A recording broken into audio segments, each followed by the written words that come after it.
உங்க மேல கர்த்தருடைய வசனம் இருக்குன்னா வேற எந்த அதிகாரமும் உங்களை மேற்கொள்ளாது.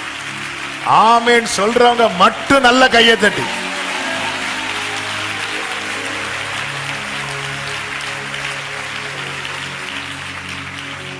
அதனாலதான் வசனத்தை உங்க மேல போடுங்க, வசனத்தை உங்க உள்ள போடுங்க, வசனத்தை உங்க வாயில போடுங்க, வசனத்தை உங்க கண்ணில் போடுங்க, வசனத்தை உங்க பாதையில போடுங்க, வசனத்தை உங்க கையில போடுங்க.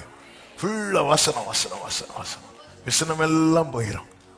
வசனத்துக்குள்ளே இருங்க, எந்த அதிகாரம் தொடாது. ஆமென். சாராளின் கற்பம் செத்தது, ஆனா உள்ள வசனம் இருக்கு.